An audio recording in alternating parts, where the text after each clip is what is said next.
Everyone, would you stand with me? Let's have a prayer and a pledge of allegiance. Heavenly Father, we come to you this morning with gratitude for the bit cooler weather. We thank you, Lord, for the opportunity to meet together today to discuss and make decisions related to county business. We're thankful for Sharon Reynolds' return today after her back surgery. We just pray for this agenda, Lord. Help us to be wise in making decisions on each and every item, to consider the impact of both the present and the future on the decisions that we make. We ask your blessing on each and every agenda item, Father. We thank you for these that serve the county, and for our taxpayers and those that are reliant upon the decisions that we make. We just always pray for wisdom each day. We pray for our first responders, Lord, our law enforcement, our fire protection, our emergency medical staff. We just pray for their safety every day. We pray for our servicemen and women across the globe, Lord, for their safe and ultimate return. We just give you the praise and ask it all in Christ's name. Amen. I pledge allegiance to the flag of the United States of America and to the republic for which it stands, one nation, under God, indivisible, with liberty and justice for all.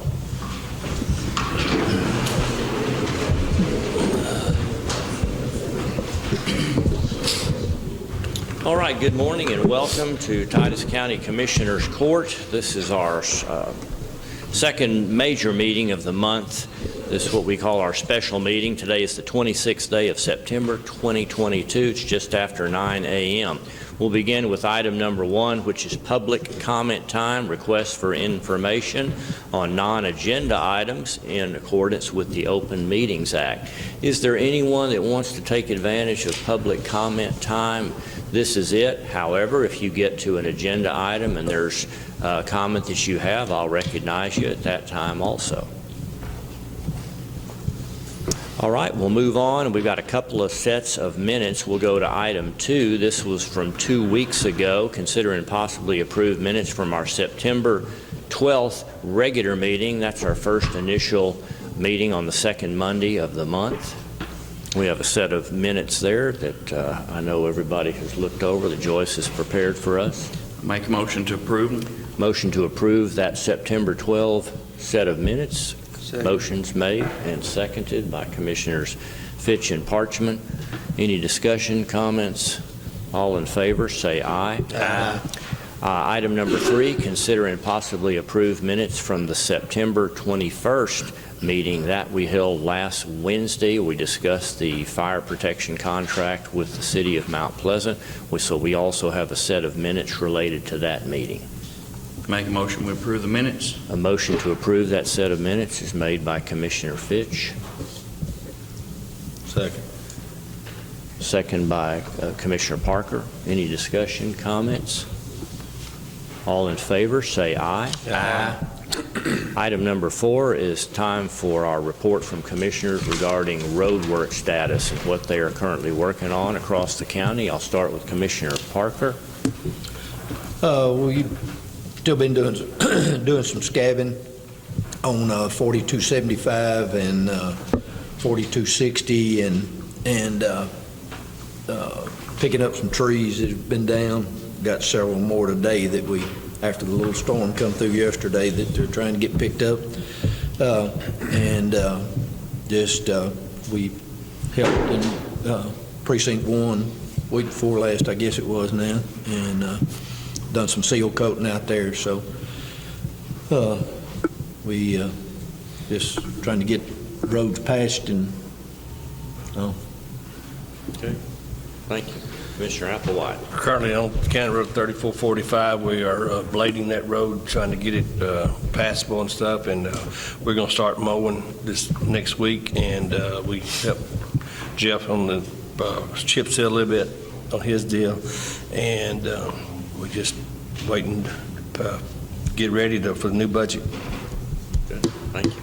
Commissioner Fitch. All right, we've been mowing our precinct, and we've had a lot of dead trees, so the rest of this week's going to be cutting trees and moving them. We put in 2 culverts on 2640. We've been paving and scabbing all around the county. And they went and helped chip seal in Precinct 1 day. So that's it. Thank you. Commissioner Parchment. Like I said, we chip sealed County Road 1362 with the help of Precinct 2, 3, and 4. I really appreciate you guys. It turned out really nice. We cut and hauled off trees off of County Road 1550, and currently we are redoing the end of County Road 1250. How much, what kind of length did you get out of that chip seal day? What kind of length? It was probably about 4 miles. Good productive day. Turned out really nice. Anybody got a chip seal project in the next 2 weeks? I'm probably going to do one more probably before it gets too cold, probably next month after the budget re-ups. I'll do another one. That's good. Item number 5, we broached this subject about a month ago, discussing the Employee Benefits Cafeteria Plan and the January 2023 renewal with possible action. This is a relationship that we have with Ron Fisher. Ron is here in the audience back there in the back right. I'm going to ask him if he doesn't mind to make a couple of comments, but just as a reminder, this is something we visit every 5 years, and we made a commitment to our employees that we would continue with Colonial to provide our cafeteria plan benefits. It's time to make another decision here on January 1 as to what you would like to do as far as continuing or making a change. Ron, I'm just going to give you a couple of minutes just to kind of remind us. You know, it seems like sometimes we only see you once a year, and a lot of this stuff, depending upon our personal participation in the employee benefits plan. So just kind of remind us, you know, anything that you want to tell us, help us maybe make a decision as to what we're going to do for the next year or 5 years, whatever the commissioners decide to do. Okay, thank you, Judge. It is an honor to be here. We've been working with you guys since 1994, so 28 years of continued partnership with Titus County. And just to reiterate what the judge said, we help keep you guys in compliance with your cafeteria plan. So your cafeteria plan is the way you pre-tax benefits that are coming out of the employees' paychecks, which saves the county FICA taxes. So because you match the FICA, that estimation has been between $18,000 and $20,000 a year. There is no charge for us to do that. We keep all the compliance forms for you, plan documents which are required, summary plan description, which are the rights the employees have, and then there's a corporate resolution sample that we provide you guys. And in partnership with y'all, you have had a 5-year contract with us. That 5-year contract is the way it's set up. It's revocable by either party if we don't do what we're supposed to do. So it's not an open-ended 5-year contract. It's just basically saying that it gives Colonial the exclusive right for voluntary benefits, and then in return, we provide all the documents at no cost to the county. My team and myself, we come over, as you guys know, and we talk to the employees. We offer them voluntary benefits. They make those decisions if they're interested in taking them or not. If they are interested, they can take these policies with them. We have about 94 out of 136 to 138 employees that are insured. So we have paid claims over here. We help out with that, my team and I. So that's kind of a gist of everything. And I would basically just ask you to renew us again for another 5 years unless there's a reason that we have not done a good job for you. All right, thank you. You know, guys, it's my opinion. I'm going to give you my opinion. I think that you should stick with Colonial and give them the opportunity to work with us for, I'm going to say, another 5 years. If you want to consider shortening that, I suppose that's your prerogative. But Ron and his team have done a good job for us. I don't know of any employees that are disappointed with the services that they provide. If for some reason you did decide that you wanted to make a decision, I'm going to let Barbara mention that, you know, what kind of changes and that would put upon the auditor's office and Sharon in payroll But we're coming up at that time of the year where we need to make this decision quickly. If you have any thoughts about changing over to a different plan, obviously we would need to move quickly. And even if you just granted, a shorter extension here for Ron, we still need to be thinking about, what alternative do you have, and is there a reason for making any change? This is not a plan that costs the county money. This is something, these are individual contracts entered into with the employees and with Colonial. And I think everyone would agree that Ron and Colonial and his staff have done an excellent job. So I'm going to suggest that you consider and approve a renewal for another 5 years. I'll turn the conversation over to anybody that would like to Make a speak. motion, we'll accept the new 5-year contract. You're in a hurry, huh? He done a good job. Yep, they do a good job. I'll second that. Well, I have a motion and a second to extend the Colonial Cafeteria benefits plan for the county, that relationship for an additional 5 years. And while we made a quick motion in a second, I applaud that. Is there anybody that wants to discuss this or ask any questions? You've got Ron here, you've got Barbara here. All right, I'm good with it. got a motion and a second. All in favor of a 5-year contract renewal effective January 1, 2023, 3, 4, 5, 6, 7 to the December 31st of 2027, and that we continue to utilize Colonial as our employee benefits cafeteria plan relationship company. All in favor, say aye. Aye. Easy enough. Thank you very much. Ron, thank you very much for your continued efforts, and we appreciate the relationship we have with you and how seriously you take it and the good job that you do for us and making it as tolerable and easy on our payroll staff and auditors as we can. Well, it's a pleasure working with all of you, and that goes both ways, so All right. very much appreciate it. Thank you, Ron. Thank you, Ron. Thank you, Ron. Item number 6 and 7, we've got a couple of subdivisions here. I've got Sergeant Bain is with us today and can answer any questions. I'm going to take them in the order that's reflected there on the agenda. Item number 6 is consider and possibly approve the Bradley Estates subdivision. While he's here, he's done a good job of making a prepared statement, so let me kind of read over this. This is from Sergeant Bain, and he prepares these letters after he's done a review of the submission of the any particular subdivision that comes to the county. I've reviewed the overall site plan for the on-site sewage and the accompanying documents for the Bradley Estates subdivision. This is located at US 271 and County Road 1450.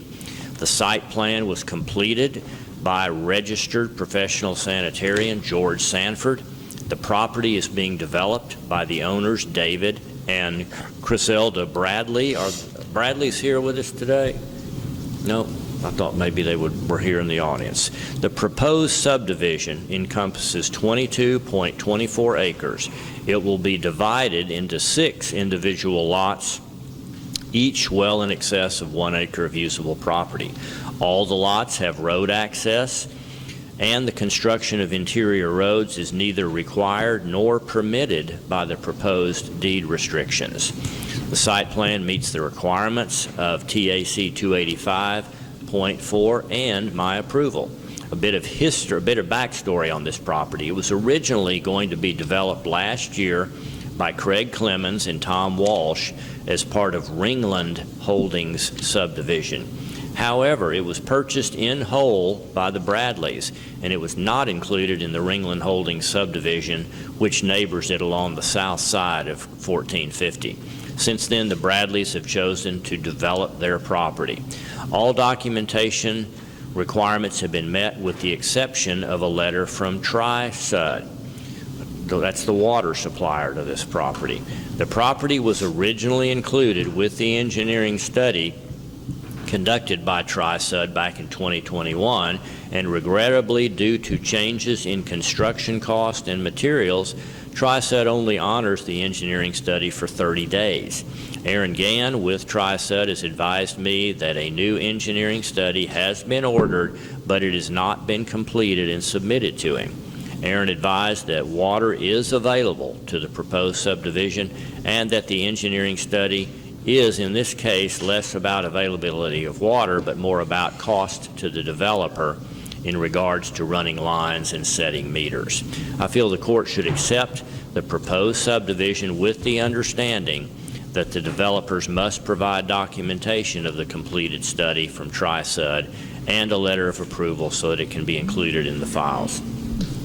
So, 22 acres divided by 6, well in excess of our minimum. We've got electricity available, we've got water, all the steps have been adhered to, and so we do have the outstanding water study. You do have Sergeant Bain here if you have any questions about this particular subdivision, and I have all the drawings here if anybody wants to see those. Anything you want to add? Okay. All right. So I would suggest that you approve this with pending completion of the engineering study for water services. Make that motion.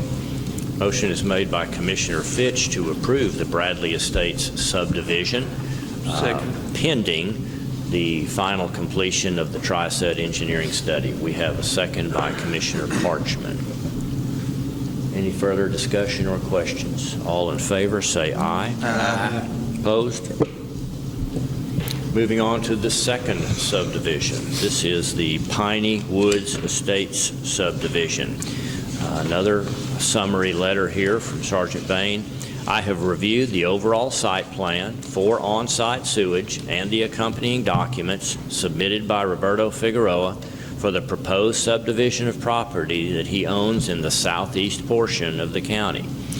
The site plan for sewage was completed by professional sanitarian James Hester and meets the requirements of TAC 285.4 and meets my approval.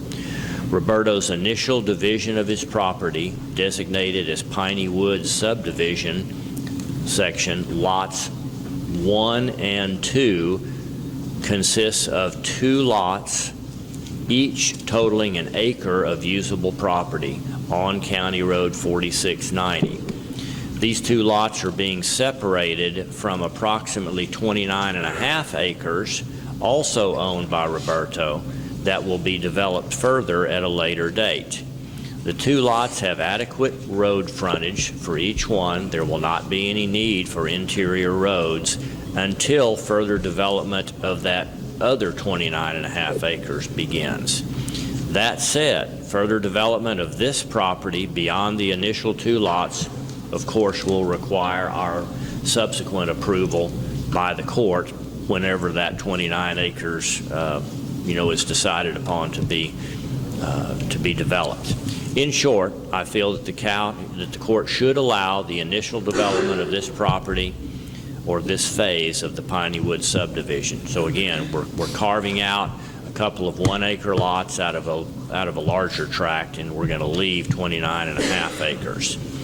So that sounds fairly simple. Is there anything that we need to know about this coming 29.5 acres, and are we confident that we're not doing anything with these 2 acres that's going to make that a more difficult subdivision to develop later on?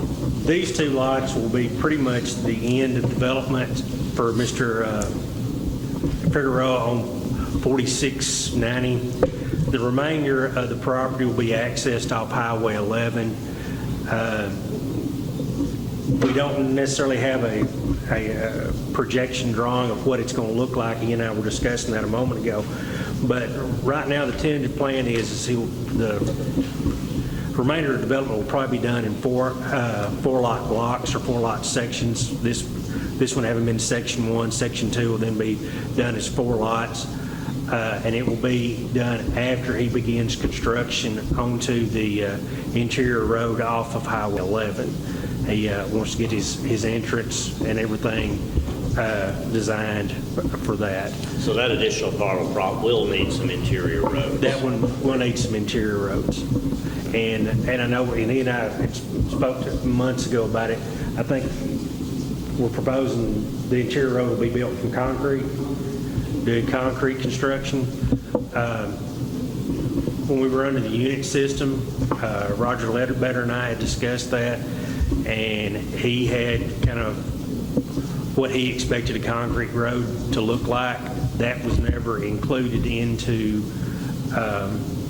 our development plans, but I think it's basically like, meeting the same width and crown design as what we have, but being 6-inch thick, still reinforced. I'm not sure if that's still going to be what y'all are going to want, but so that might be something that we want to look at. That would include curbs as well, curbing? I don't know that it would be a need to curb and gutter, because we're not going to have underground drainage as you have typically in a city. So I don't know if having it curved would be beneficial or not. I think you'd still have ditches and culverts for access to the homes. It's just that in place of a road base and asphalt, you're going to have a 6 or 8 or whatever y'all designate to be required concrete road that's still reinforced. So I guess I'm unclear. Why would we do it? Why would you do it in? I mean, obviously it's superior to asphalt, but why would you assume that you're going to do concrete? In Mr. Figueroa's case, he has a concrete business. He has concrete crews, so it would be easier for him to do that than. But you'd stick with the same widths, everything else, Yes. the design of it, cul-de-sacs, if any, Right. would be the same? Yeah. Okay. Yeah, it's not going to be flat like a patio, concrete patio. It'll have to still be crowned just like the road would be. All right. Any questions for either Mr. Figueroa, Sergeant Bain, about this? Sounds like a good development. I guess the bigger decisions will be when we start developing that 29 acres, perhaps. Yeah, probably when we get down to that, there'll have to be more involvement with all of us on that to make sure that as it proceeds, that it's going to be something that can be accepted and be maintained. I make a motion to approve. Go ahead. No, I didn't make a motion to approve. I'll second. Okay, motion to approve the Piney Woods Estates subdivision is made by Commissioner Parchman and a second by Commissioner Parker. All in favor, say aye. Aye. Okay. All right, I will take care of getting these documents signed after our meeting.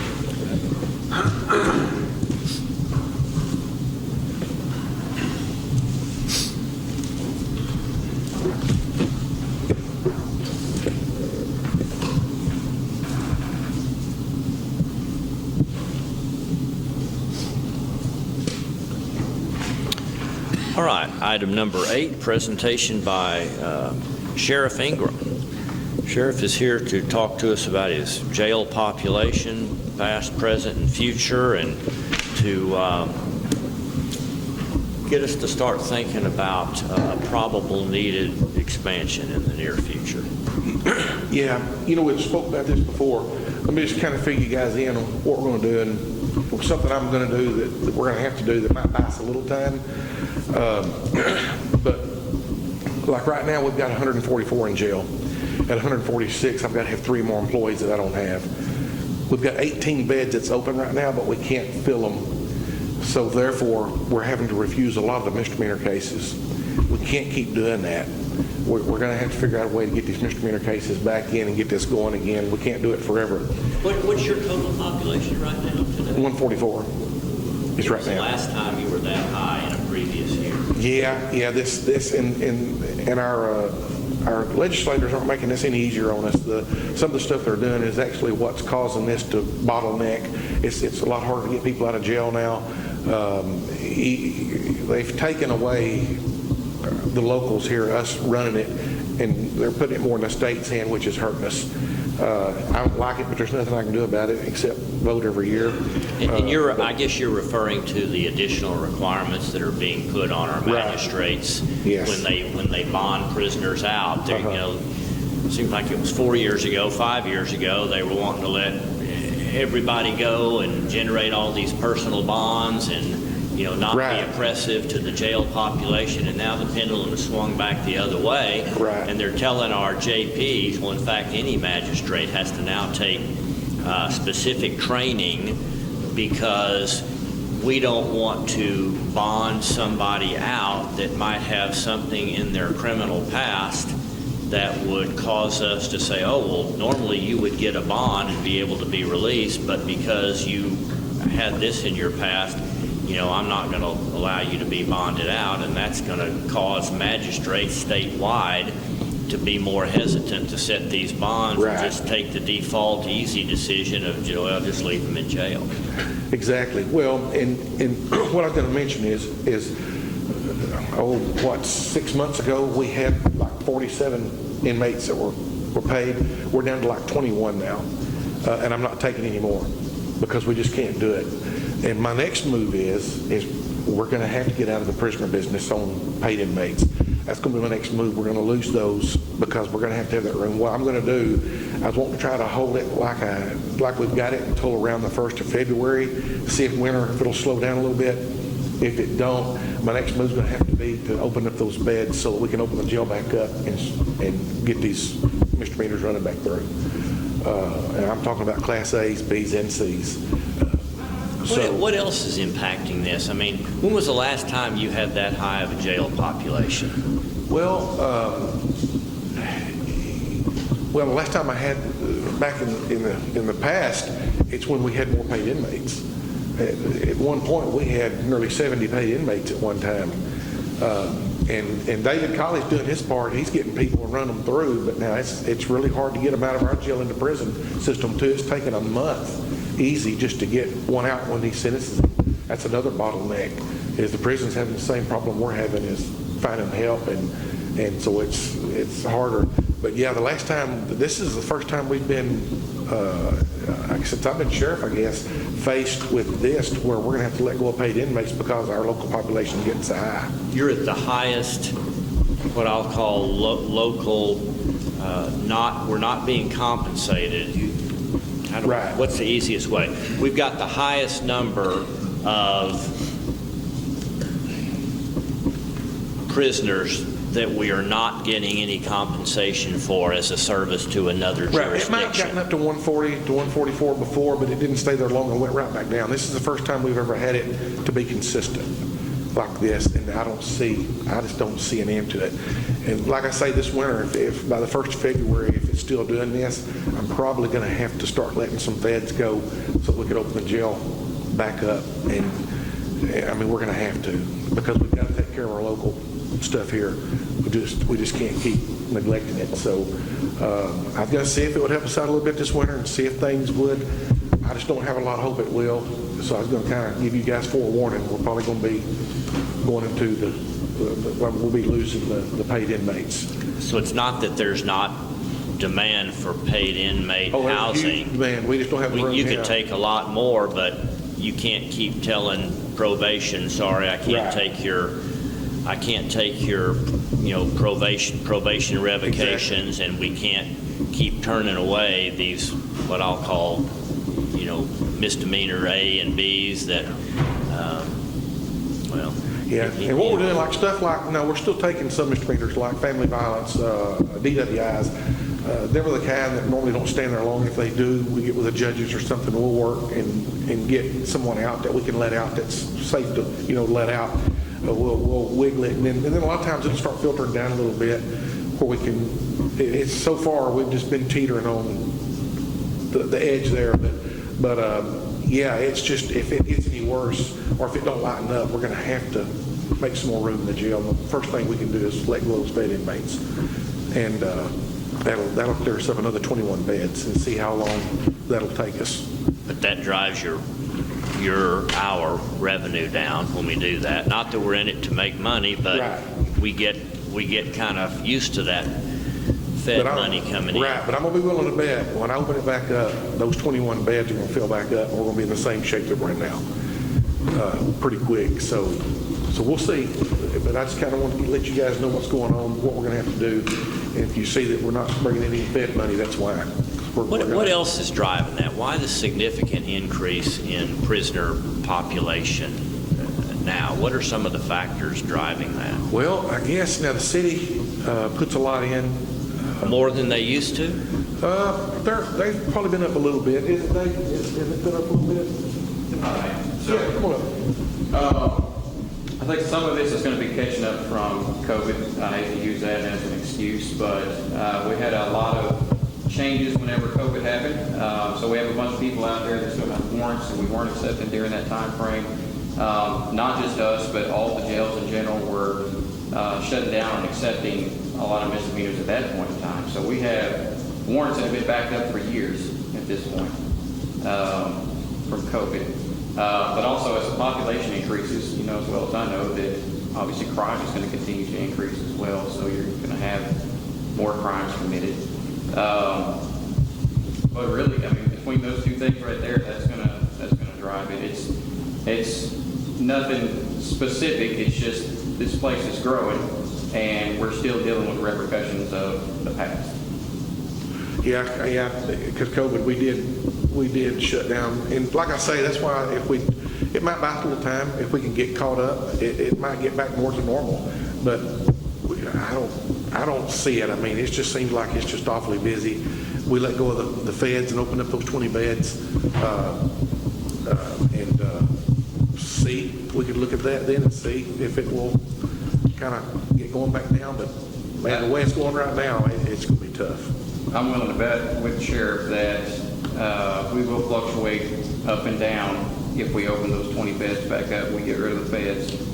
It's going to go back up within a couple of weeks once we start accepting misdemeanors, and it'll go up and down. It's going to go back and forth, but it's going to average out probably right where we're at right now, if not a little bit higher.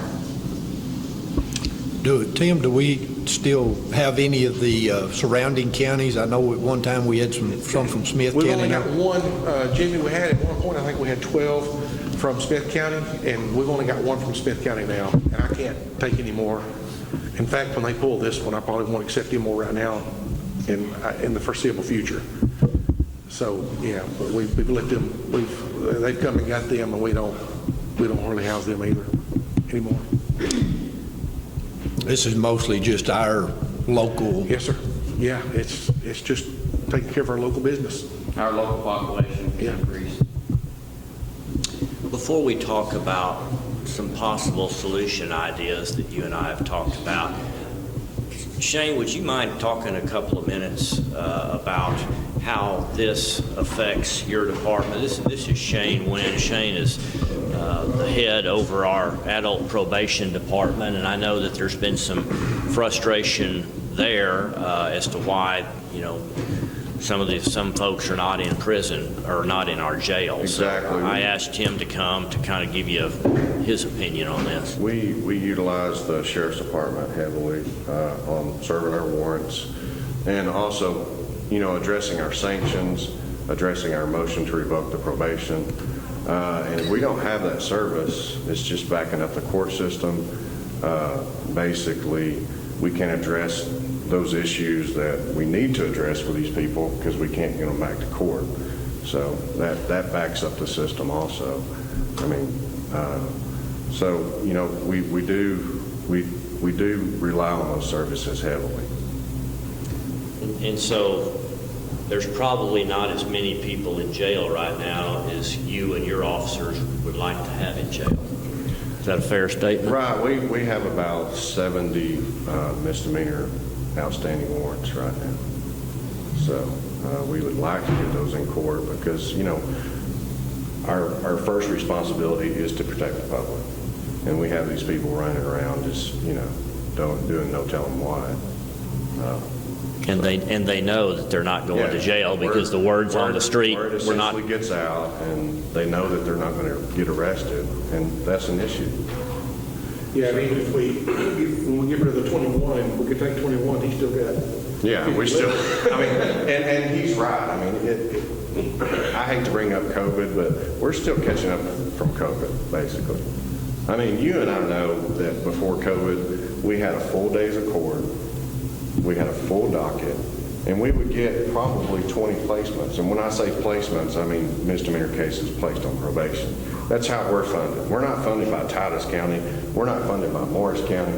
We're not funded by Kent County. 30% of our budget comes from the state of Texas. And the rest comes from probation fees collected from probationers. If we're not getting placements, we're not getting money. That's an issue. Okay. Well, I'm going to do what I can so we can start getting some people through there real quick. Well, and I'm not here to complain. The sheriff's department has done an outstanding job.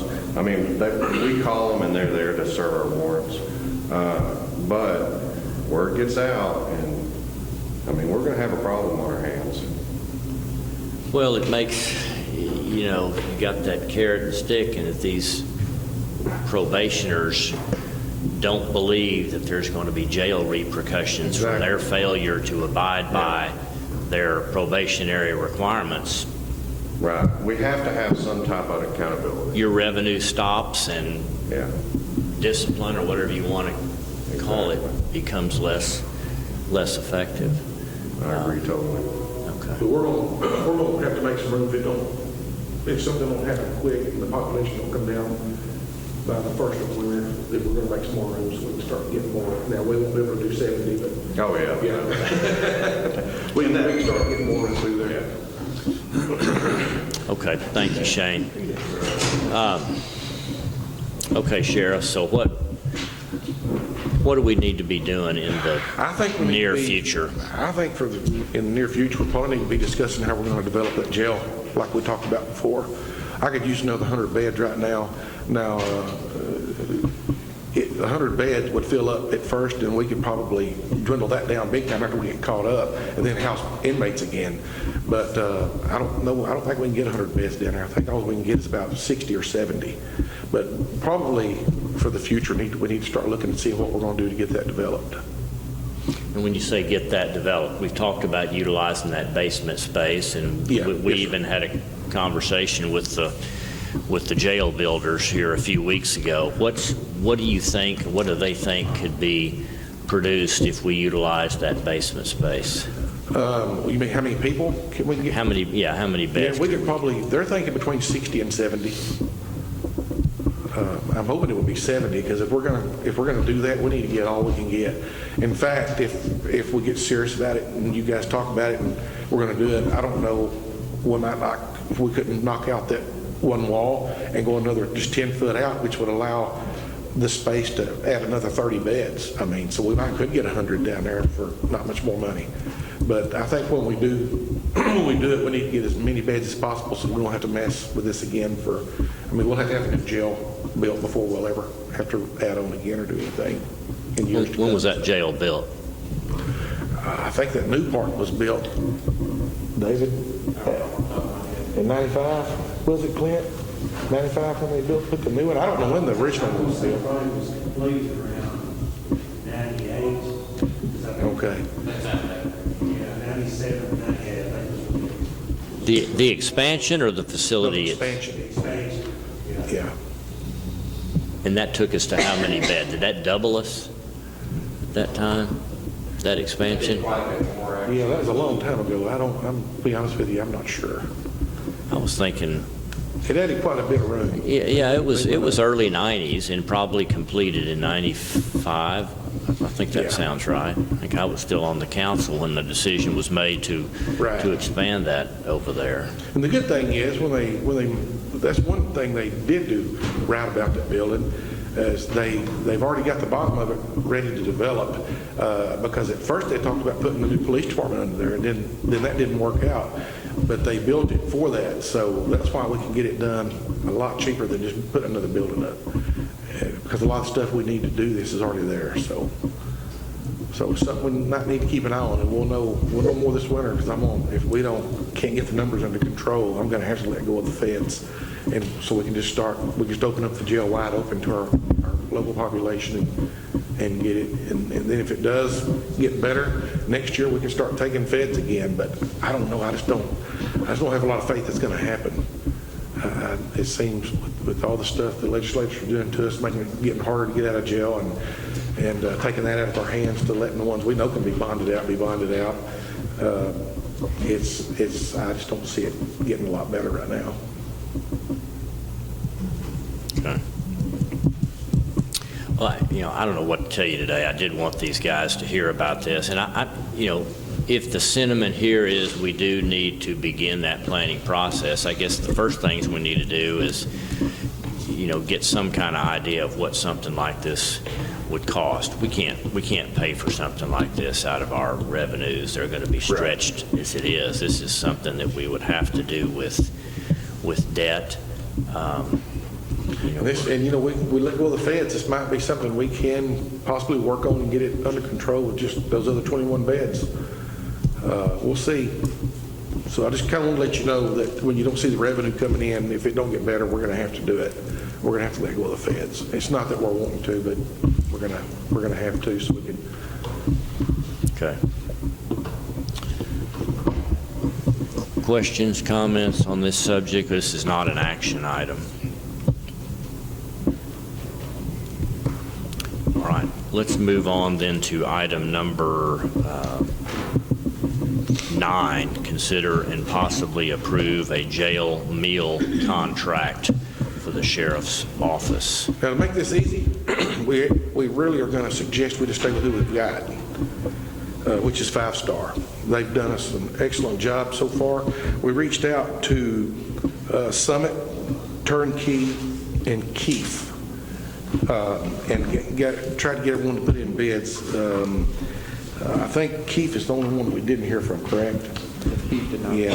Turnkey is a company we're using in other areas of our jail now, and they do us a super job, but they were just too high.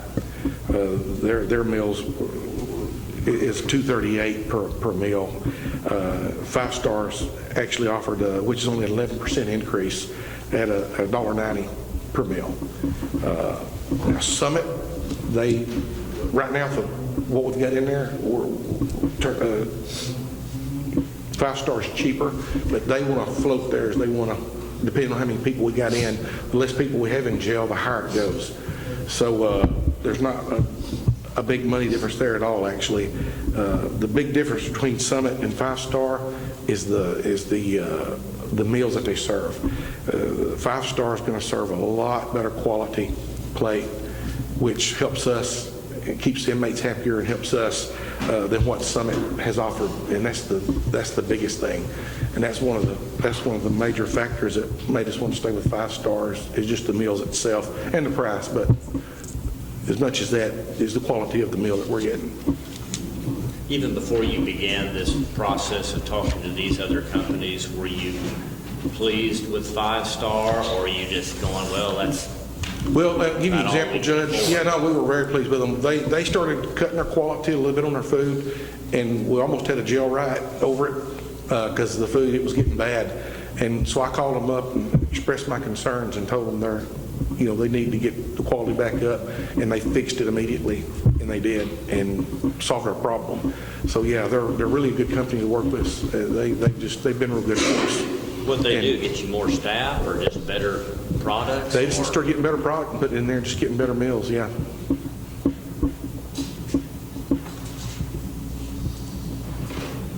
So my suggestion, just stay with who we got, 5 Star.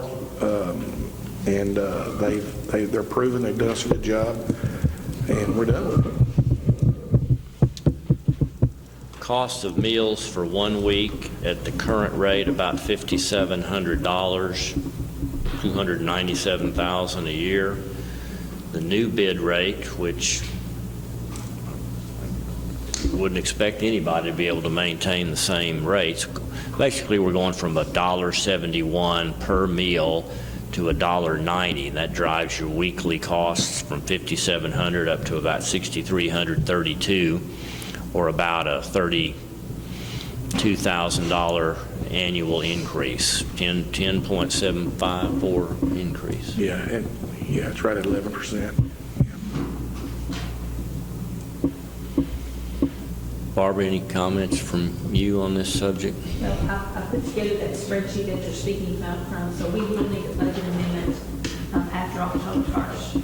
Now, keep in mind, if we don't have inmates, then we won't have those costs. So, you know, it's just hard to know, but based on what Sheriff's already told us, his jail's going to be full. So I think we'll have the inmates. They may not be the paying kind of inmates, but unfortunately, you know, there's nothing to be happy about with a high jail population. That doesn't benefit in any area, especially when they're not federal prisoners that you're housing with excess capacity. But unfortunately, we're running out of that excess capacity. Judge Lee, the contract does include an increase based on the consumer price index. And the previous contracts have been that way as well. Is that an annual adjustment or what? It's annual, yes, sir. And one thing too, I believe Barbara can help me with this, we've got quite a bit of money in commissary now built up, and I can probably use some of that to help with our budget this year too. And because anything to do with the jail we can use the commissary for, but it has to be the jail. And so we can use that to help out a lot too on our budget. How did this new bid compare to these other companies? I mean, are we paying a super premium here, or is it? Yeah, well, compared to Turnkey, because we're $1.90 at 5-star, what they're wanting to do with the new contract, and Turnkey was $2.38. So yeah, we're doing pretty good. Yeah, and then of course the other one, that depends on if you got 130, it's 204. If you have 140 in there, it's 194. So our current rate right now, 5-star is even cheaper than Summit. But then if we go up to 150 or more, which we can't right now anyway because we don't have the help, it goes down to $1.85. It's only a 5-cent difference. But that's not going to happen right now because we just can't house that many. So we're pretty much full of what we can do. So right now, yeah, 5-star is even cheaper with our current rate. So yeah, they're doing us good. They give us a good bid.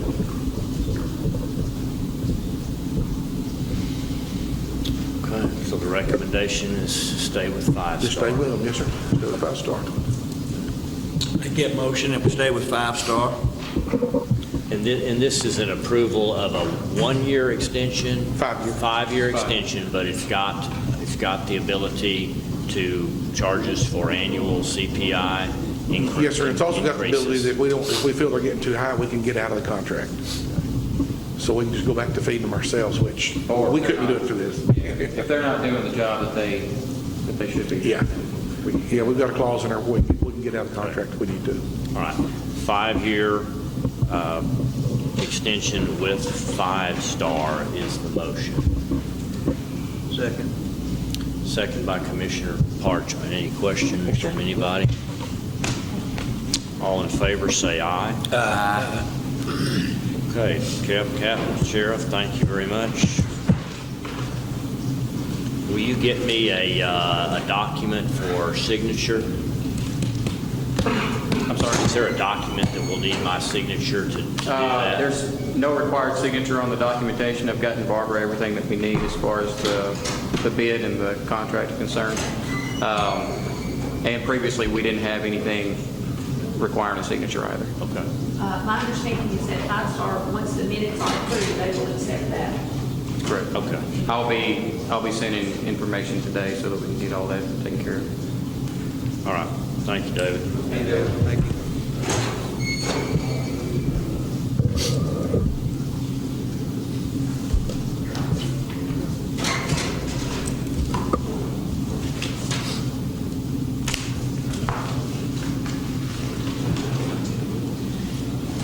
All right, moving on. Item number 10 is consider and possibly approve bids pertaining to diesel and gasoline.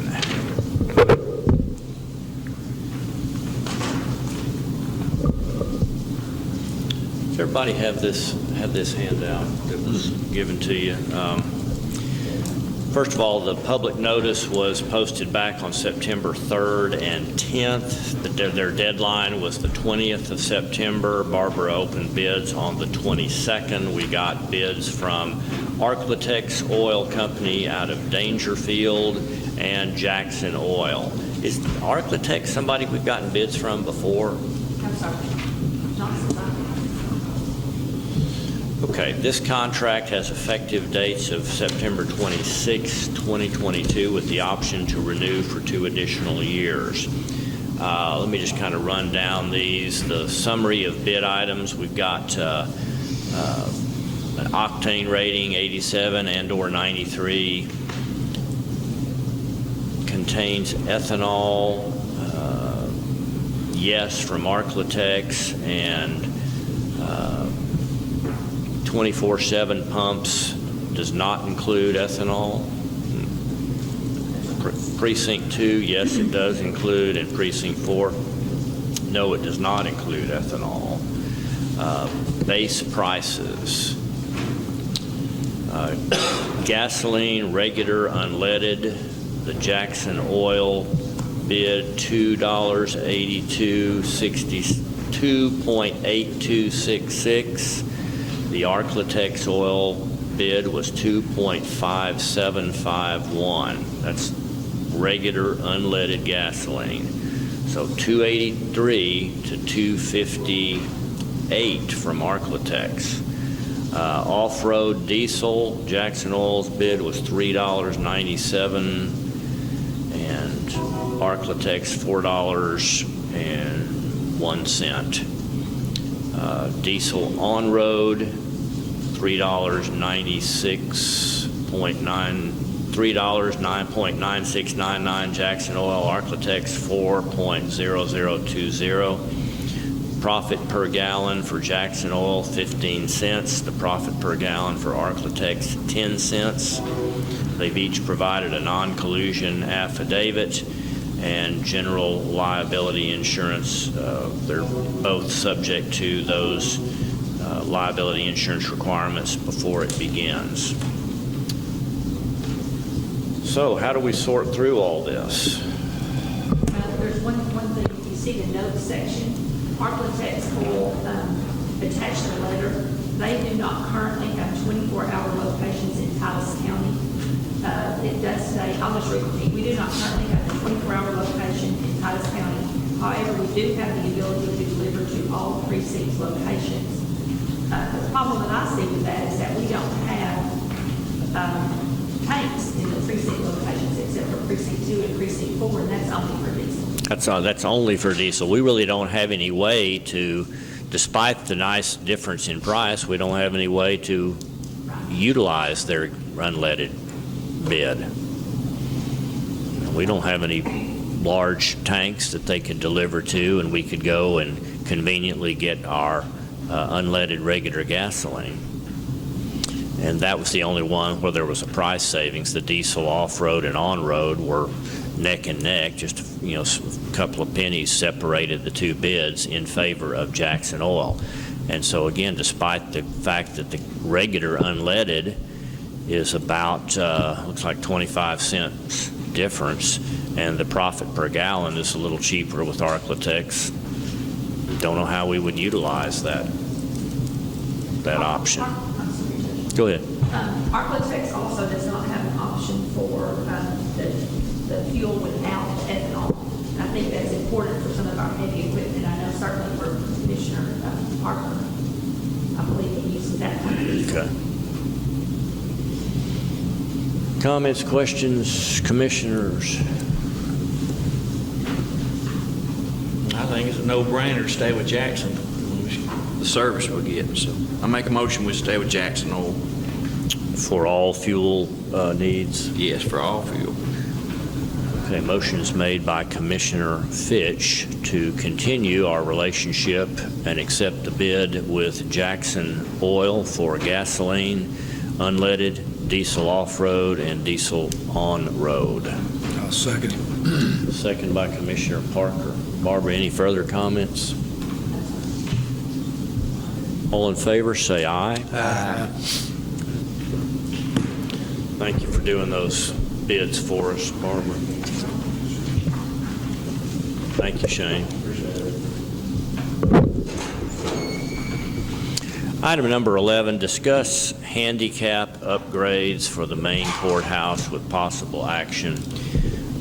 These were I put this on here in response to a memo from one of our employees that I thought were some good things for us to be aware of, how quickly you want to address these and how many of these you want to address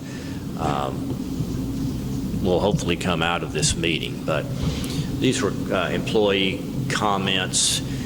My experience and suggestions since having to use a walker for the last couple of months are as follows.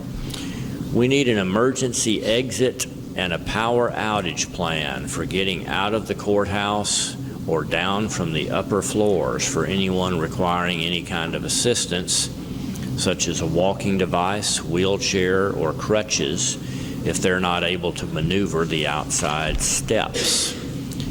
I personally would have a problem trying to get down from any other floor inside the courthouse also. You know, if you think about it, and we've had some power outages here in the last year or so. And when that happens, not only do you have a dark courthouse, even on a sunny day, it would really be dark if you were, you know, close to 5:30 p.m. and you're out of daylight savings time. The exterior door of the elevator room is very heavy, making it difficult coming into and exiting the building with any assisted walking device or wheelchair. Is it possible to have a push button added to make the exterior door open automatically? And we're talking about that door there on the west side coming into the elevator access. My personal issue is I risk falling when not keeping both hands on my walker. I currently pull the door open with one hand, get my shoulder against it to push it open wide enough to get the walker in through the door, while trying not to trip over the walker, as I'm currently limited in maneuvering one foot and leg. I'm not sure how anyone in a manual wheelchair could possibly handle that door as it is right now.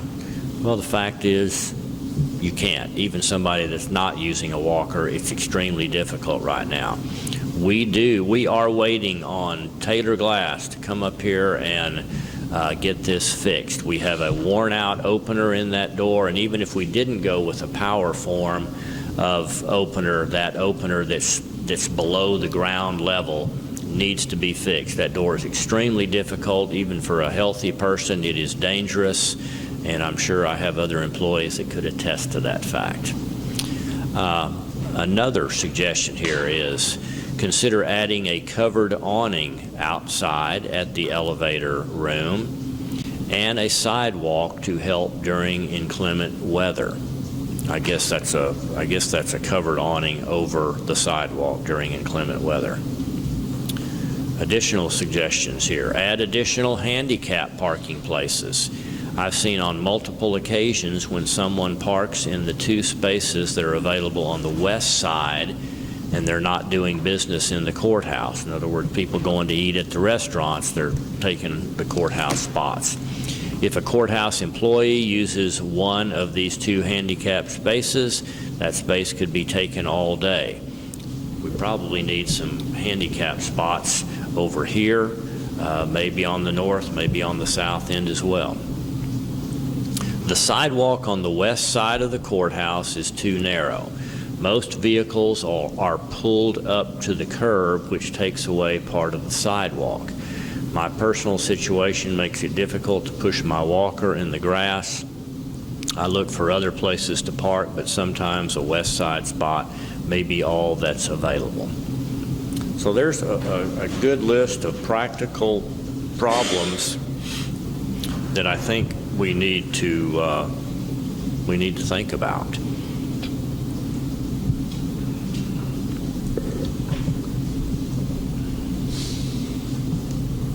How do y'all feel about that?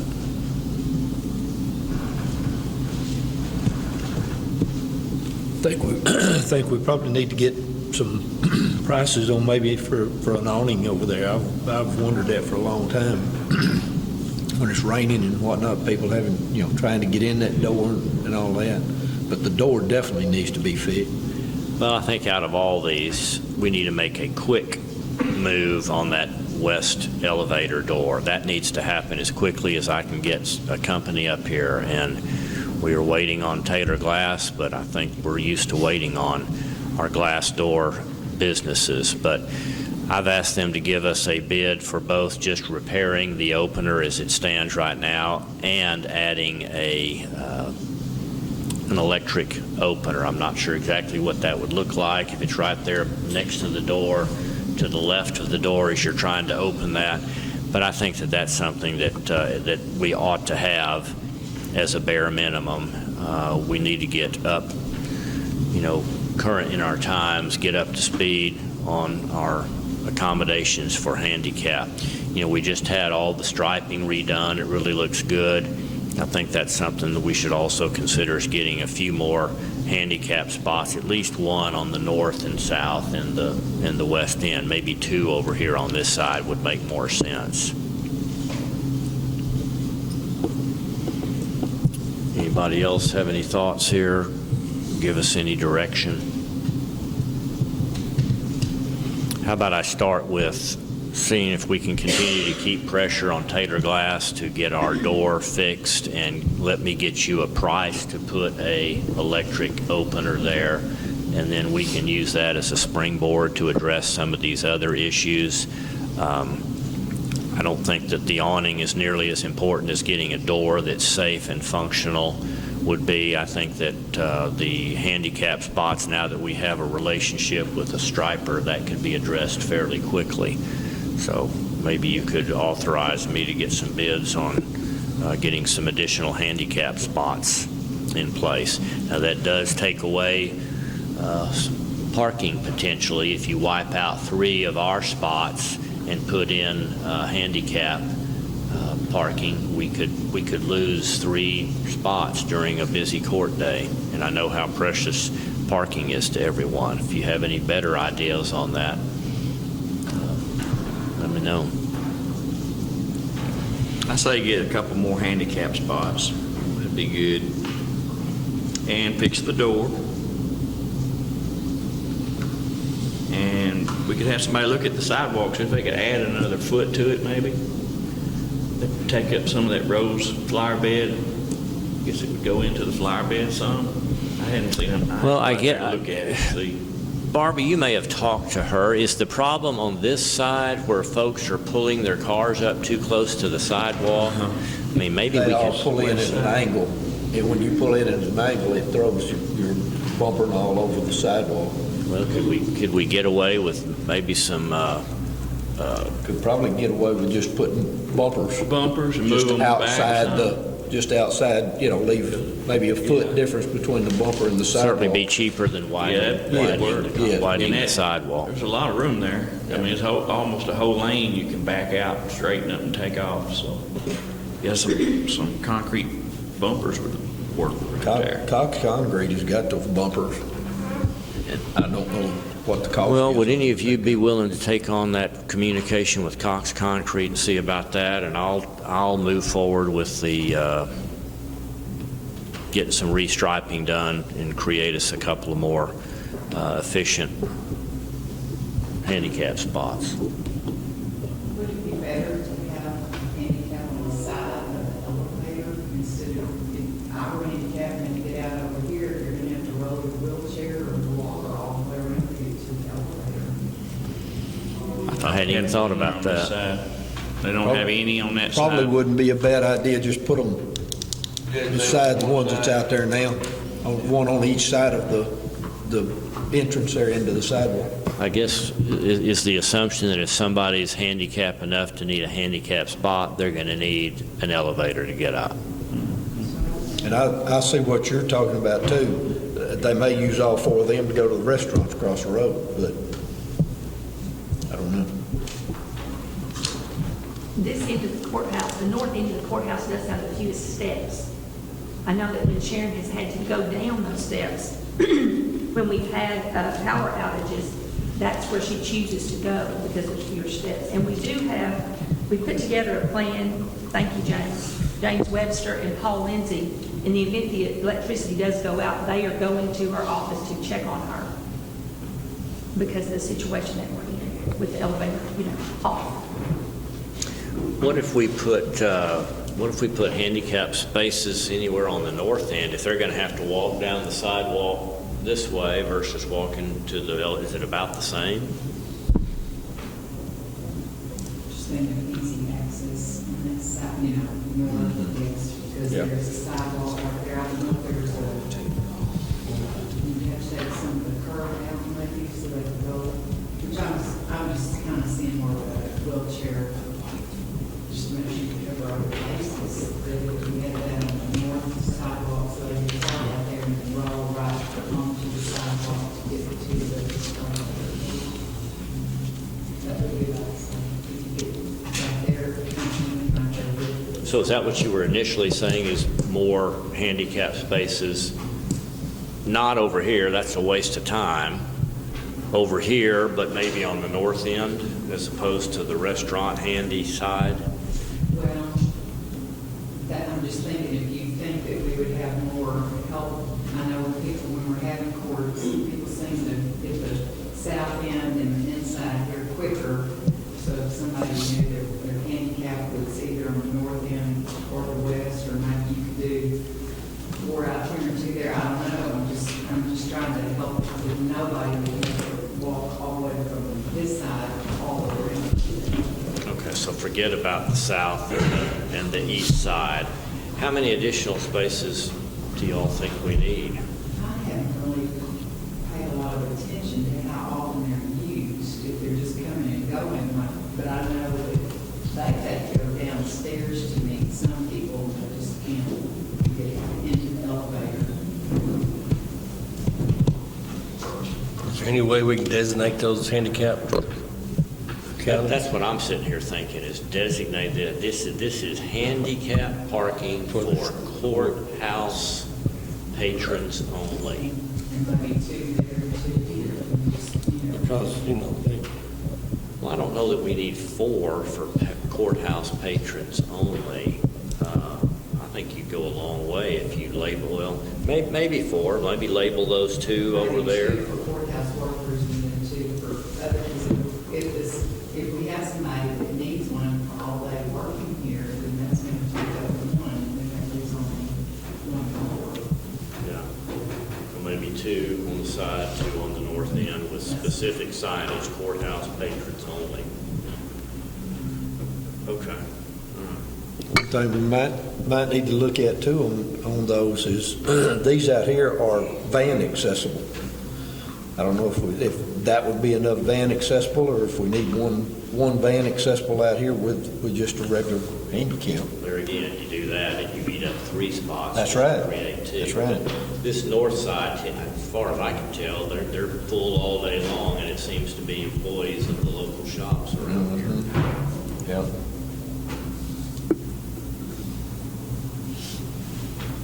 Okay, well, let us keep pursuing that then, if you would.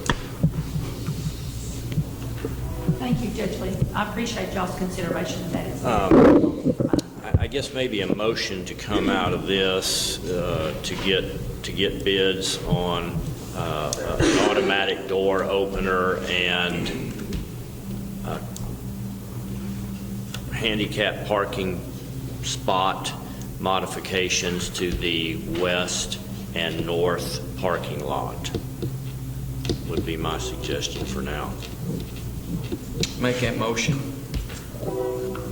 A motion by Commissioner Fitch to authorize obtaining a bid for an automatic door opener for the elevator room, as well as addition and modification of handicap parking spaces.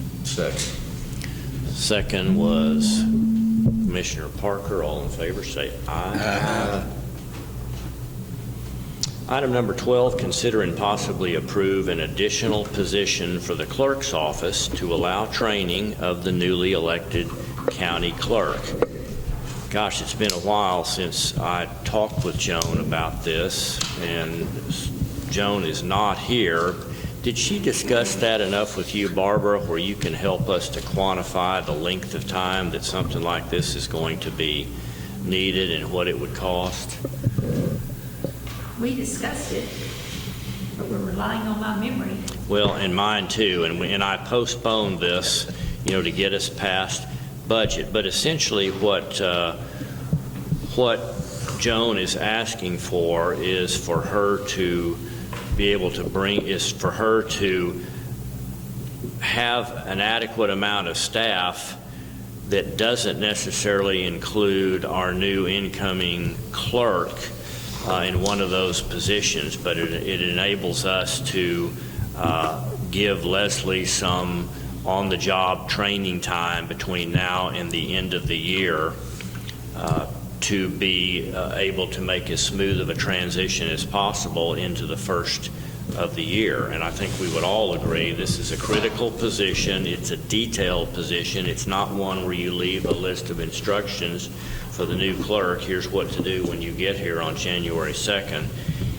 So here's what I would suggest that we do is let's, since Joan is not here to tell us exactly what she wants, let's put together some cost figures for us to be able to do this. I would like for you to approve in theory here, or to approve this idea of allowing some training, and then we come back and approve some numbers to do it, because this is going to start on, we want to be able to start this October 1st here, talking about next week. So we were trying to get this in by the end of September, as I recall, so that she knew she could count on being able to bring, we brought Geraldine back in that position, and that put, now it's kind of coming back to me. For a while there, we had Jamie out on medical leave, and we knew that when she came back and we filled the criminal clerk position back with Geraldine, that basically created, that left Leslie as an extra person. And so we needed to be able to approve that. That's kind of how it went, as I recall. So I don't have a dollar figure as to what the overall impact is going to be, but whose phone is that buzzing? Okay, I was afraid it was mine. Judge Lee, I did visit with John Martin. He said that Titus County has done that in the past. Yeah. When there's positions like this. So it wouldn't be anything new that's not been done before. But I don't have the amounts. I don't know what those might be.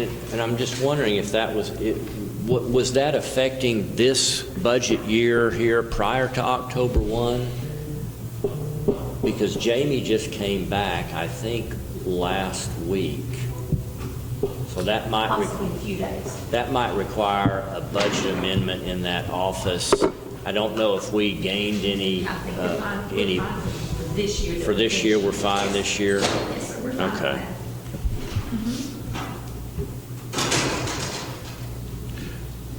Let's make today's motion, here's my suggestion, is that you approve this additional position pending actual numbers that will be presented at the next court. So that so that Joan knows she can continue with the current staff that she's got, which includes Leslie as an extra person. I make that motion. Motion by Commissioner, you made the motion? Yeah, I guess so. Yeah, I make that motion. Okay, motion by Commissioner Fitch, second by Commissioner Parchman to approve an additional position for the clerk's office to allow training of the newly elected county clerk with actual budget amendment numbers to be presented at the next Commissioner's Court.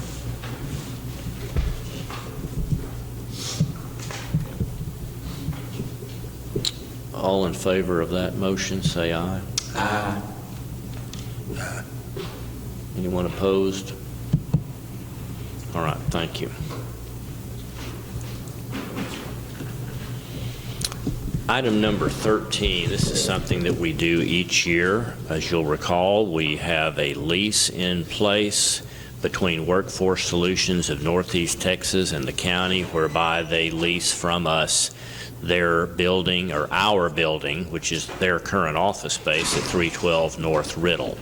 And we ask for plenty of advance notice from them. They have made that advance notice request of us that commencing March 1, 2023 through the end of that fiscal year, which would end February 28th of 2024, that we are telling them, yes, we are willing to continue to rent that building to you from March 1, 2023 for a full year.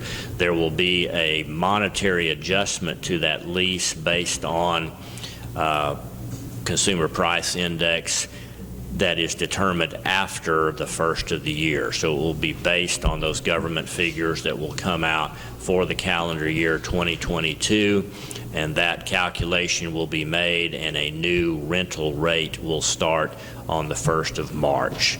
And they have always, of course, honored that. So their lease has continued to go up in some years more than others. I anticipate this next year being a fairly sizable jump, but I'm asking you to approve that we continue to lease them that building for that annual period starting March 1, 2023. Make a motion we approve. Motion is made by Commissioner Parchman to do just that, and second is made by Commissioner Parker Commissioner Applewhite on that lease. All in favor, say aye. Aye. Item number 14, consider and possibly approve medical, dental, vision, employee benefit rates through TAC that will take effect January 1, 2023. I think the best news out of all this is that, unbelievably to me, we don't have an increase in our medical insurance rate. How we manage that, I don't know, but that's wonderful news. There are some slight adjustments here. Let me kind of read over these. These were included in your auditor's packet.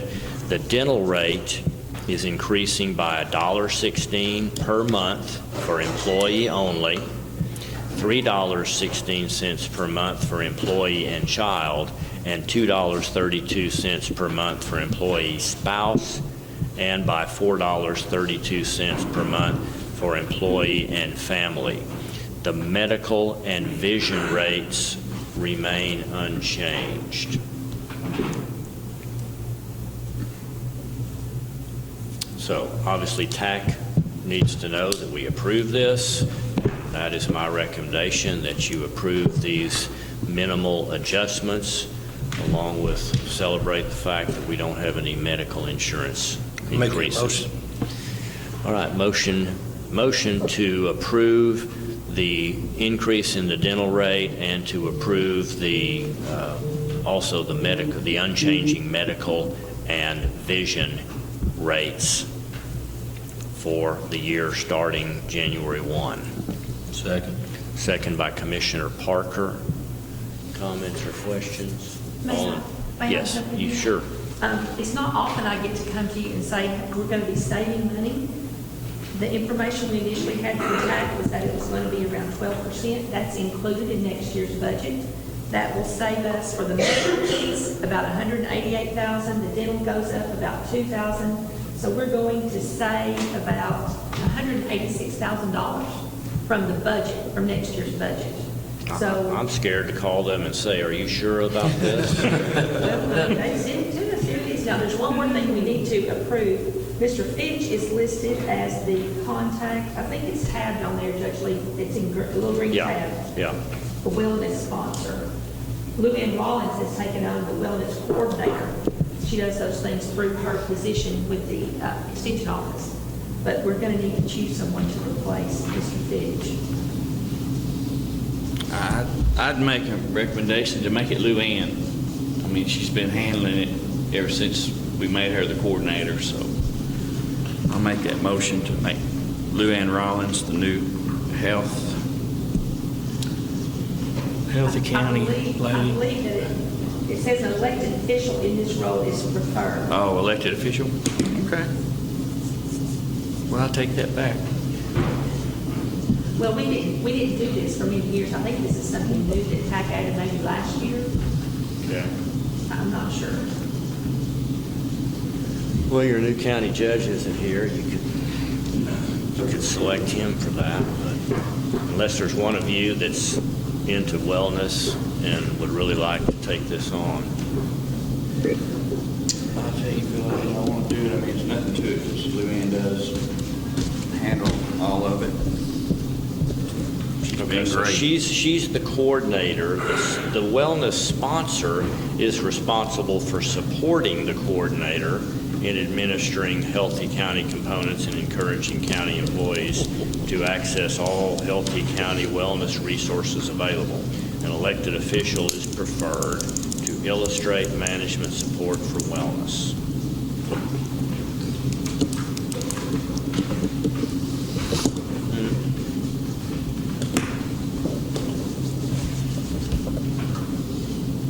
Do we need to do this today when we submit this, Barbara? I would. It's in the packet that they sent. Okay. I mean, what is this taking of your time? I hadn't had to do anything since Luann took it over. I'm going to suggest the county judge be your wellness Yeah, sponsor. make the judge, it'd be fine. Make that motion and make the county judge the wellness coordinator. Okay, so along Sponsor guy. with approval of the TAC medical, dental, and vision employee benefit rates, that we make a change to the wellness sponsor from outgoing Commissioner John Fitch to incoming Judge Kent Cooper.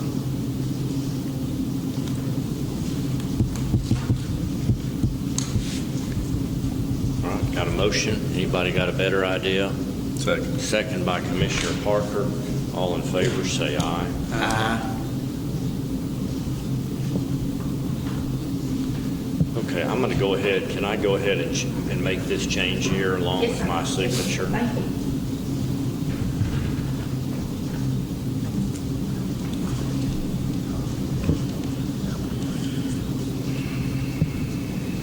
Okay, hold on. James was reminding me on item number 14, and Joyce, you may have written that.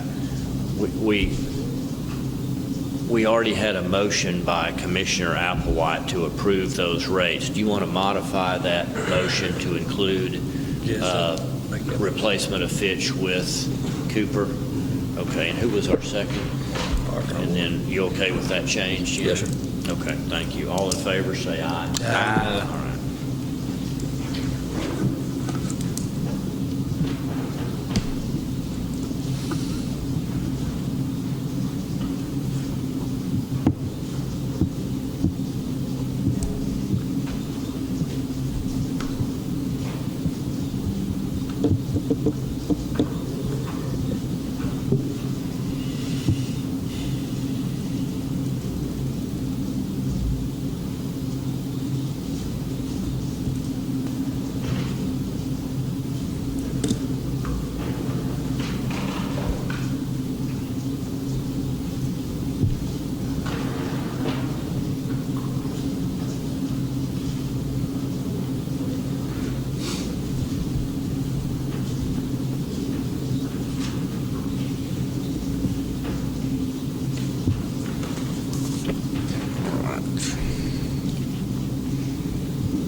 Item number 15, consider and possibly approve a contract with the Attorney General's Office and TALX Corporation, who acquired Apprice Inc., the vendor that provides the statewide automated victim notification services, or what we refer to each year as the SAVINS contract.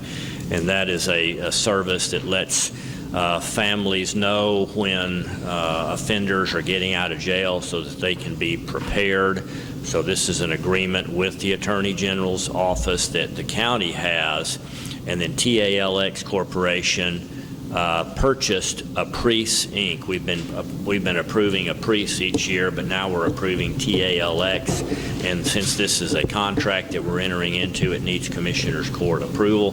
So I would ask that you approve this contract as standard procedure each year, only change being a new name and a new year. I make that motion. Motion to approve is made by Commissioner Fitch, Second. Second by Commissioner Applewhite. Any questions or comments, discussion on this? Can I jump in? Yes, yes, ma'am.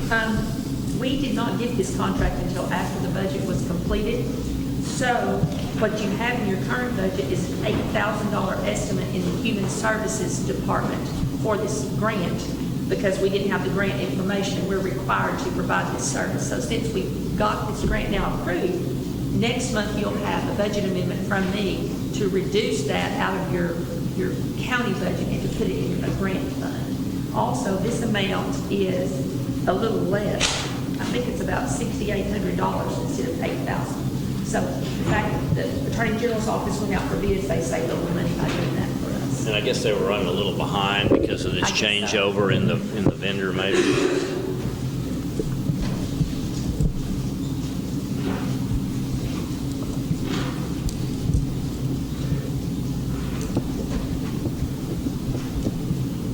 Okay, did we vote?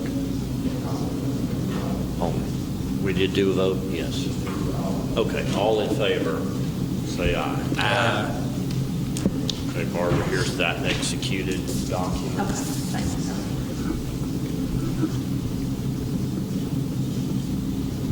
sir. Okay, number 16, approve oral and written reports of county officials.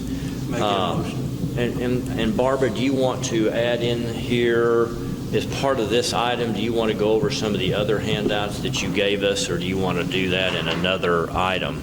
No, I think this is a good time, if that's okay with you, Judge. Yeah, let's do that. Let's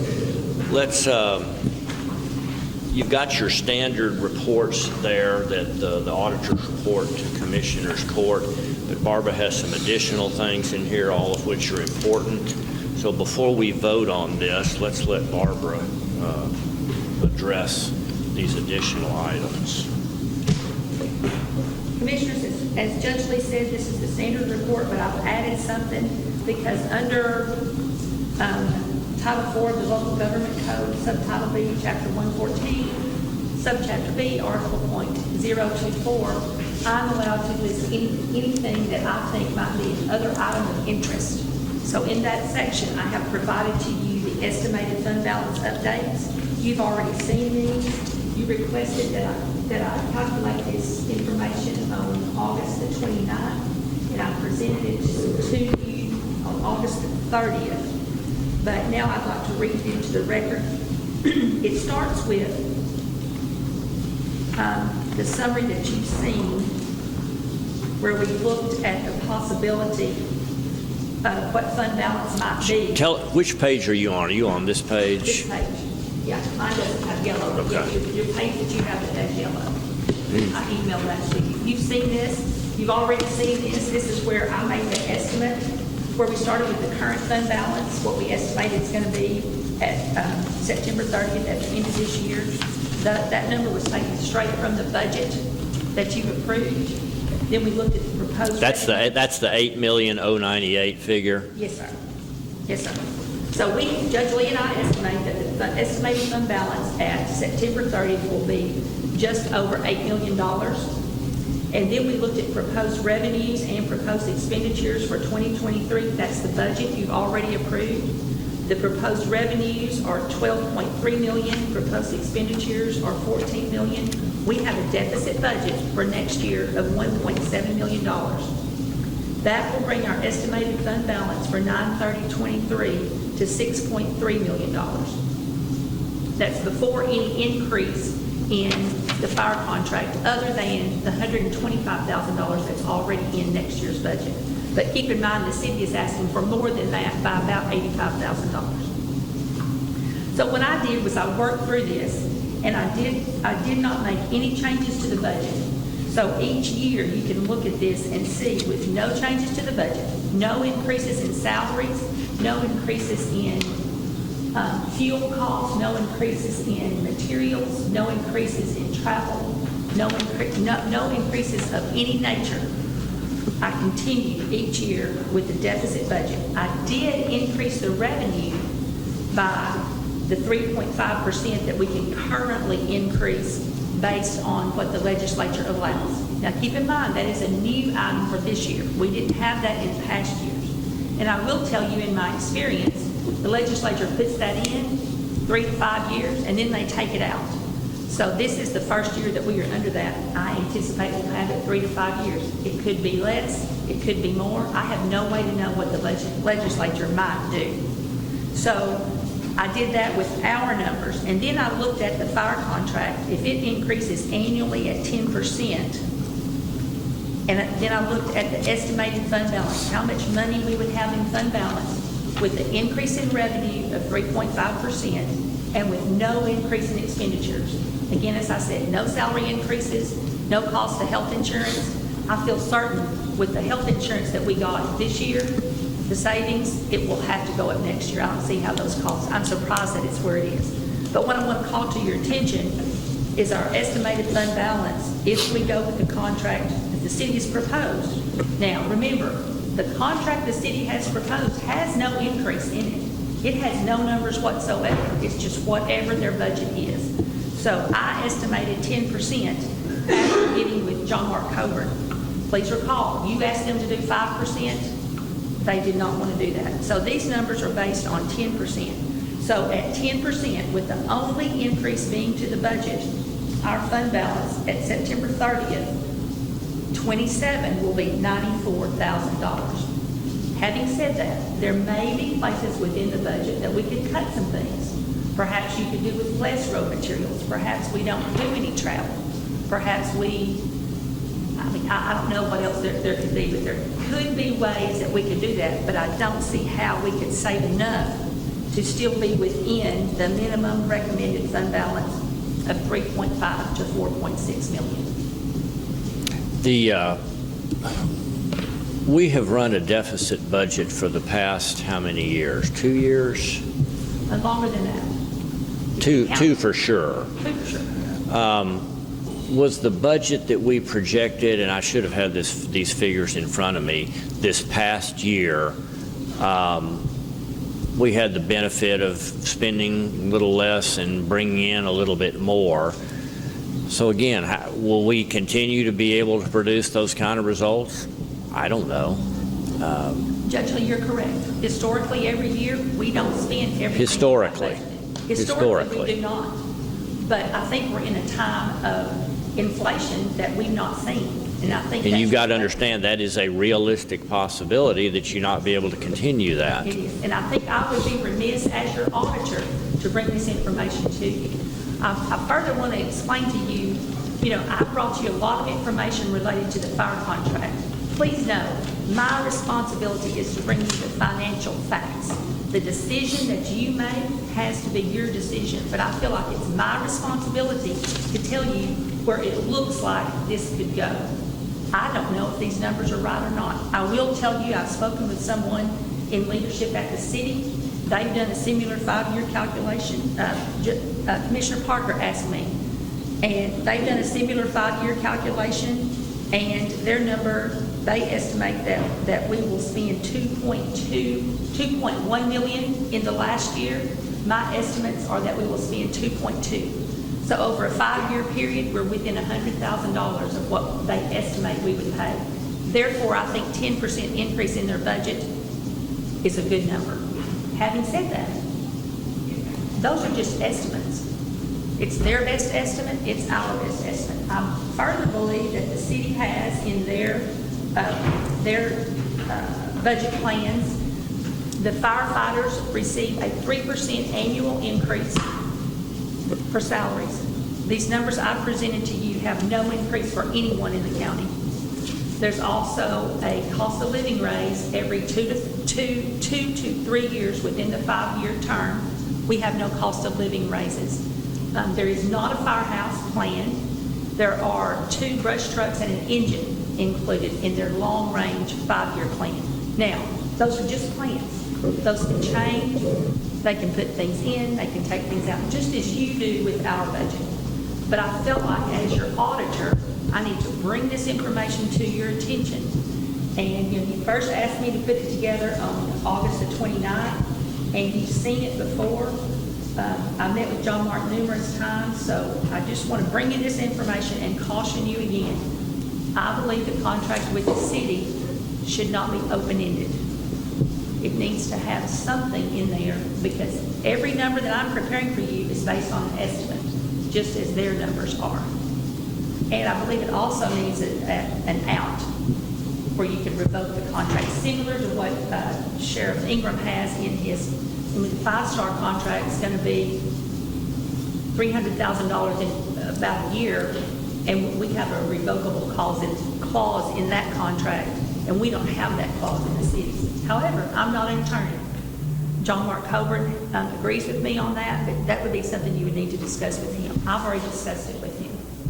So I'm bringing you information that I think you need. If you need any other information, any other financial information, please don't hesitate to contact me. I'm available to assist you as needed with regard to financial information. You know, a couple of things that I would note here, which is the most glaring one of all, is how long will our legislators continue to hamstring counties to only increase your revenues 3.5% each year in inflationary times that we are in? And we are a county that has solid finances. We are blessed with an $8 million fund balance right now. And to think that counties are going to continue to be able to only bring in 3.5% additional revenue each year, how quickly will there be a march on Austin to do something about this?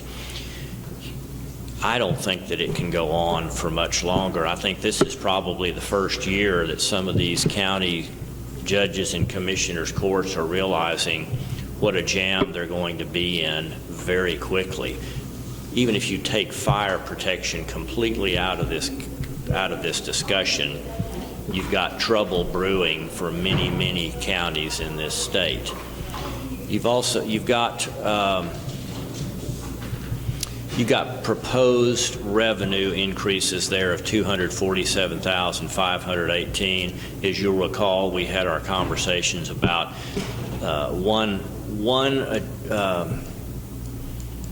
one thing that the legislators did is for counties of a certain size and below, they said you can go up to the de minimis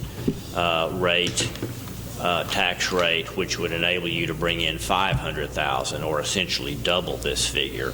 There's no doubt that very quickly Titus County and most other counties facing similar situations are going to have to utilize that de minimis amount. Again, this proposed deficit budget does rely heavily on the $8 million fund balance and being able to ratchet that down, and that kind of has been our conversation each year. Well, we can start burning some of that fund balance down. Well, we've been blessed by more revenue than we anticipated, and we continue to have that good, strong fund balance.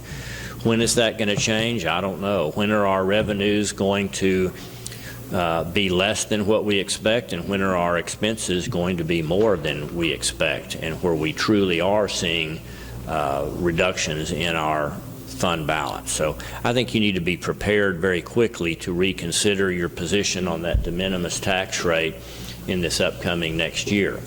Now, we know that we can't completely wipe out any fire protection monies. Is it going to go up this much?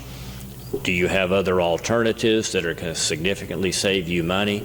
Under these scenarios, even if you pull fire protection completely out of this chart, you're eroding your fund balance, and I don't know where it goes to if you eliminate any increases in fire protection. You didn't happen to run that? It's the first column there. The one that says no increases for fire protection. That's simply based on the ramp up from 32 up to 40. But even if you were fortunate, and even if you could get the county to hold the line at where you are right now for the next 5 years, which is not realistic, this still projects an erosion of your fund balance. Something's got to give somewhere. I don't know what it is. Is the solution to our problem to eliminate the fire protection contract with the city? No, that doesn't fix it all under these projections. But yeah, it does make a significant impact.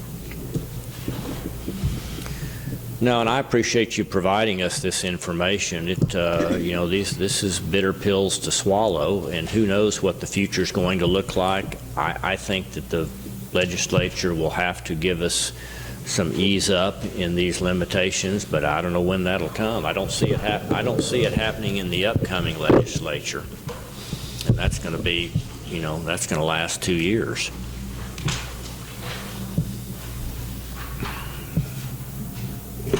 Any questions, comments for Barbara related to this? This is a good chart here for you. Judge Lee, you're correct. When you and I worked on the budget together, we knew that we were going to have a deficit budget, but we had sufficient fund balance to pay for that over the course of 3 years for sure, possibly 4. And that's what the first column tells you there.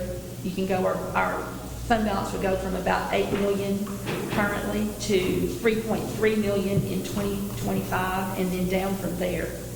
With regard to the de minimis tax rate, recall we considered that this year, but we could be forced to have an election. With about 20,000 voters, I think it would take about 750 signatures or so, maybe 600 to 750. So I took Dan this morning to see exactly how many registered voters we have. We have 17,734 for Titus County. And it's at 3%. I think the number's like 532. So what we would have to trigger that election. So if you decide that's it. That's if you just went to the de minimis. They still have the ability to put together a petition and call for that election. Yes, and you only need 530 signatures to call for that election. The other thing I want to bring to your attention is, I can only speak from schools because I have 27 years of experience in school business. At schools, when they went from the 3.5, they would generally only go to an 8% increase, to allow an 8% increase. That would bring us an additional, in round numbers, $318,000 a year. So with $318,000 a year, you can see that our fund balance continues to erode, but not as quickly. And without those increases to the county, to the city, we would be, our fund balance would be okay. Now, I fully realize that the city can't continue to work without any increases. But my responsibility is to call your attention to the fact of what happens to the county finances with regard to that. Thank you, Melissa. I appreciate your help. Thank you.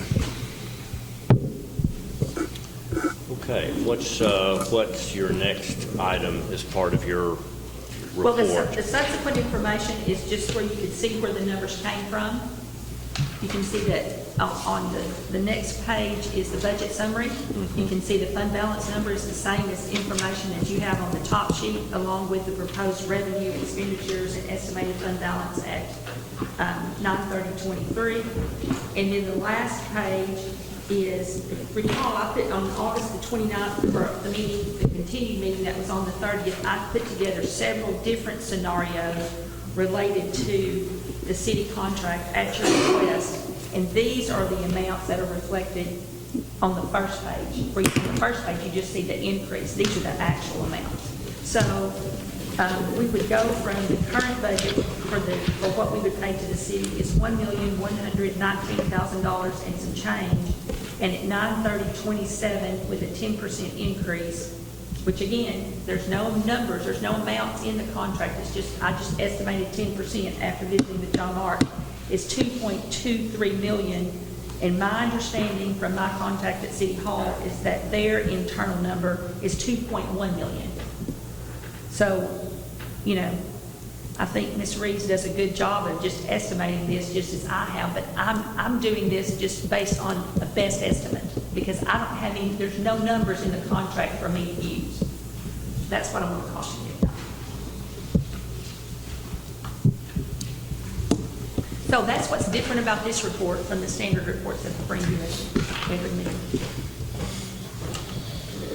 All right. And I'm sorry to be the bearer of the bad news. Well, But that's how it works. I don't think it's new bad news. I think that nobody knows what this inflationary future looks like. Nobody knows yet what this 3.5% imposed restriction is without voter approval. But the combination of the two is going to be disastrous, and it's going to be soon. There are going to be counties that are going to be in trouble within the next 12 months. And I don't know if their auditors are as good as you are in putting this stuff down where commissioners can see that. My assumption is they're going to be caught off guard, and it's going to come quickly, and it's going to take many by surprise. And now's the time to be talking to our legislators. Guys, do you realize you're limiting us to 3.5% when inflation is running 9%? What are you going to do about this? You're certainly not limiting your own selves in Austin.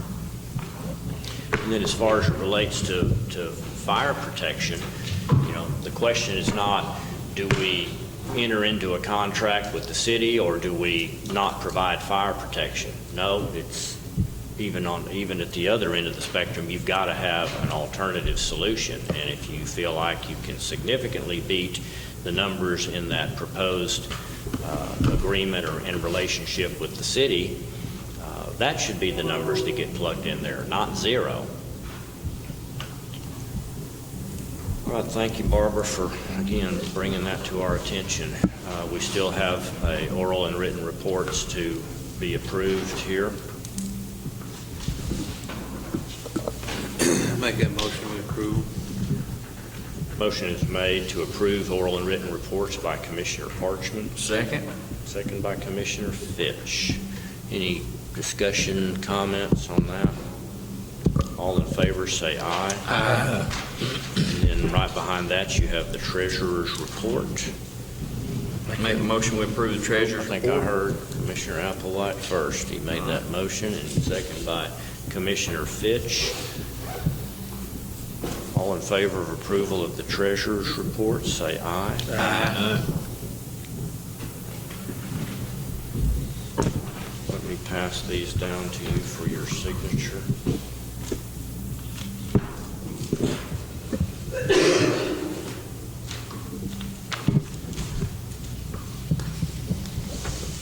Okay, we got a bunch of budget amendments here,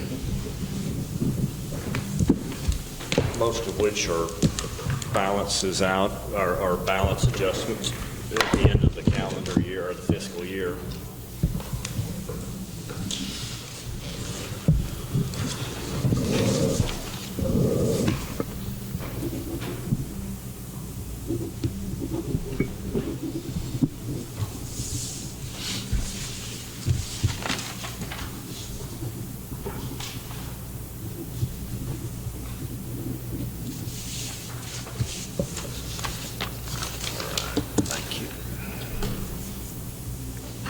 Okay, Budget Amendment 2022-30 reflects changes that came about from the last meeting a couple of weeks ago.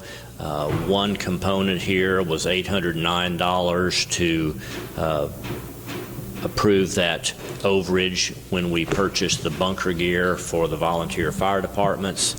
$809 related to that. Security camera upgrades to the courthouse, $5,250. And those two items together results in $6,059 that's being drawn down out of our general county contingency, which after that adjustment leaves us with $149,598 in that contingency account. And again, that's increased to bunker gear with offsetting decrease to contingency, and increase in security cameras expense also with an offset to contingency. So that's number 30 of your amendments. The next item is number 31, and that is a 1, 2, 3, 4, 5 pages. And these are a variety. I'm not going to go over all these details, but I want you to hear the summary. The increases and decreases to various line items within departments are listed. The net impact on general county is a $5,000 decrease to general contingency due to increased costs related to autopsies. That is one line that did need to draw on contingencies. Except where additional information is noted, all other amendments are within each department. So there's not any new expense there that requires a drawdown on contingency money. So again, if you've had a chance to read over all of those details, this affects a variety, just about every department here, but it's just reallocations within that budget, not new money because we ran out of budget. So those are the two adjustments or amendments that need your approval. Make a motion to approve. I'm sorry. May I Yes, add you may. something? You may. I just want to call your attention to keep in mind, the net impact is $5,000, as Judge Lee has told you, but there are some items within the budget, this year's budget, that may be ongoing. We have sufficient funds in next year's budget to begin with, but if the costs continue to increase, we may have to amend that budget, and I'm going to tell you what those might be now. The biggest ones relate to district court with regard to court-appointed attorneys. We had budgeted, we did a mid-year budget increase, and then this year-end budget increase is $43,000. There's also about $32,000 that we had to spend for expert witnesses and other costs related to court. That's the largest section. District court. District court, yes, sir. And then the other one is on courthouse maintenance. I'm not sure exactly why we've had all those things, but I know that Judge Lee is very cautious with the money that he spends in maintaining the courthouse, and that, as Mr. Holmes did, our new custodian brings things to his attention as they need attention. It brings information to him. So there's a $20,000 increase there. Within the sheriff's office, it's just general things, ins and outs, but then the autopsies have gone up, and those kinds of things related to that. Yeah, it was a bad year for a bunch of air conditioners that were coming up on 11 years of life after we replaced them back in 2011, I believe.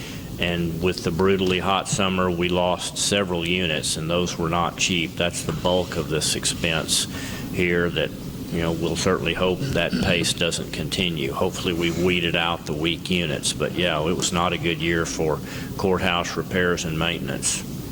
In the jury fund, we had budgeted $15,000 to pay to jurors for district court. We're going to spend around $28,000. If the court continues to be in session as often as it has been, we may have to amend that budget next year. Sheriff has taken in more money from canteen, the commissary, as he mentioned to you. And I think those are the highlights.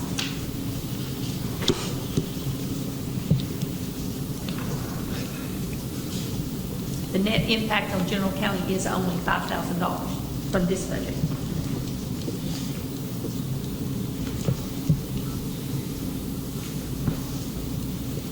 Okay, we do need to approve those two budget amendments. I'll make that motion. Motion is made by Commissioner Parker for approval. Second. Second by Commissioner Applewhite. All in favor, say aye. Aye.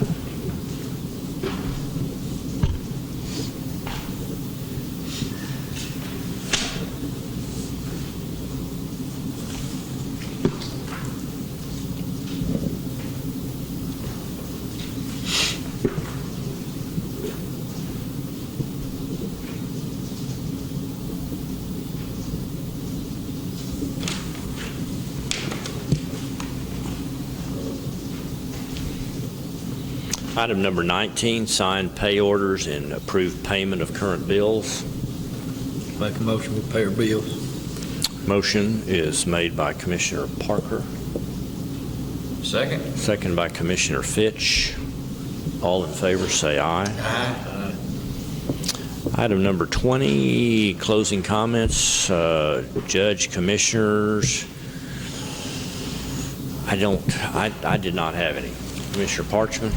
None here. Commissioner Fitch? Commissioner Applewhite?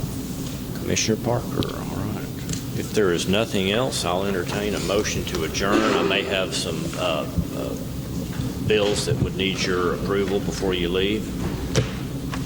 Make a motion, we adjourn. Motion to adjourn is made by Commissioner Fitch. Second. Second by Commissioner Parchman. All in favor, say aye. Aye.